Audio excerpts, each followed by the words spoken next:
다들 어제 주요 언론에 대대적으로 보도됐던 일본 핵오염수 해양 방류에 대한 IAEA의 최종 보고서 결과를 보셨을 거라 생각합니다. 예상했듯이 IAEA는 핵오염수 해양 방류가 국제 기준에 적합하다는 결론을 내렸습니다. 일본 정부는 IAEA 보고서를 근거 삼아 자국 국민들의 우려를 설득하는 과정을 거쳐 올 8월 즈음 본격적인 방류를 할 것으로 예상됩니다. 라파엘 그로시 IAEA 사무총장은 해당 보고서의 내용을 설명하기 위해 한국, 뉴질랜드, 쿡 제도 등 태평양 지역 국가들을 순방할 예정입니다. 여기서 심각히 우려되는 부분이 그로시 사무총장이 방한했을 때 과연 윤석열 정부가 어떤 태도를 보이겠냐는 것입니다. 이번 이 IAEA 보고서가 나오자마자 국민의힘에서는 결과를 겸허히 받아들여야 한다고 말하고 있습니다. 대통령실도 IAEA 결과를 겸허히 받아들여야 한다는 그런 공식 입장을 이야기하기도 했습니다. 이러한 윤석열 정부의 행태를 볼 때 그로시 사무총장이 방한했을 때 윤석열 정부는 이 결과에 대해 그 어떠한 비판도 하지 않을 것으로 보입니다. 많은 국민들이 가장 분노하는 지점도 바로 이 대목입니다. 윤석열 정부는 일본이 해양 방류를 결정한 이후로 여태까지 한 번도 적극적인 비판을 하지 않았습니다. 많은 국민들이 핵오염수가 바다에 섞여 수산물 섭취 등을 통해 방사능 픽폭이 되지 않을지 우려하는 상황에서도 일본 정부의 해양 방류는 적절한 조치이고 오염수는 잘 처리됐기 때문에 먹어도 된다라는 심지어 여당에서는 이러한 우려는 괴담이라는 망언까지 쏟아냈습니다.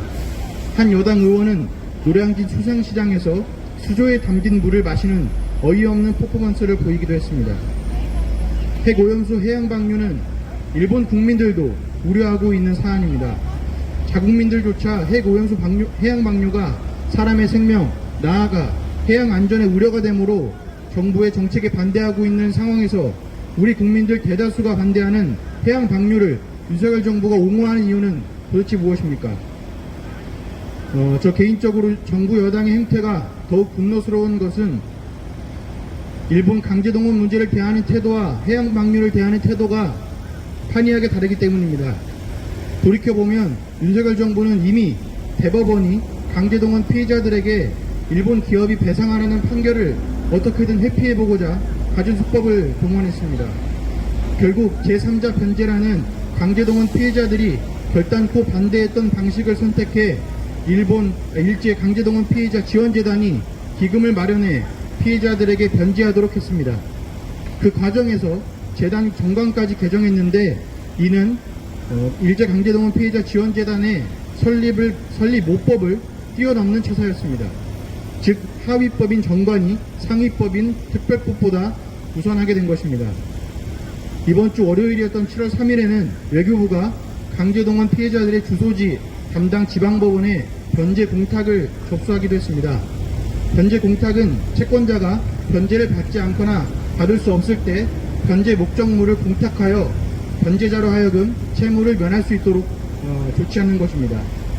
즉 양금덕 할머니, 이춘식 할아버지 등 강제동원 피해자들이 제3자 변제를 거부하고 있는 상황에서 법적 근거인 채권 자체를 소멸시키기 위해 변제 공탁을 접수한 것입니다. 물론 서류 미비 등으로 공탁 불수리가 되긴 했으나 강제동원 문제를 빨리 끝내버려 변제 공탁을 접수하는 윤석열 정부의 발상 자체가 너무도 악랄합니다. 강제동원 문제는 이렇게 적극적으로 피해자들의 권리를 왜곡하고 축소시키기 위해 안간의 힘을 쓰더니 핵오염수 문제는 순한 양마냥 얌전합니다. IAEA가 괜찮다고 했으니 괜찮은 겁니까? 100번 양보해서 IAEA 보고서를 인정한다 하더라도 해당 보고서는 핵오염수 방류 계획이 국제 기준에 부합하다는 결론을 내린 것뿐이지 해양 방류를 하라고 권고한 것이 아닙니다.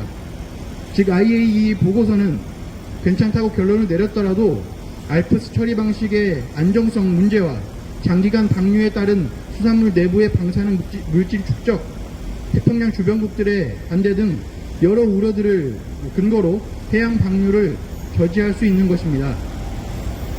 우리 국민의 주권이 걸린 강제동원 문제는 오히려 머리를 쥐어짜내 근거와 방안을 마련했으면서 핵오염수 문제는 너무도 소극적인 태도를 보이는 윤석열 정부의 굴욕적인 모습, 이게 나라냐라는 절규를 또다시 외치는 이유입니다.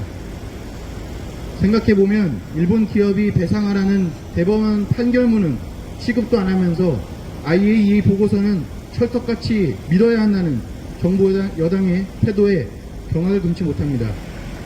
시민 여러분, 윤석열 정부 임기 4년이 남았는데 이런 열불 터지는 일들이 얼마나 많겠습니까? 이러다 화병 나서 빨리 죽습니다. 우리의 수명을 위해서라도 윤석열 정부 하루빨리 그 자리에서 끌어내려야 합니다. 불용외교 윤석열 정부 퇴진을 위해 함께 해주시기 바랍니다. 감사합니다.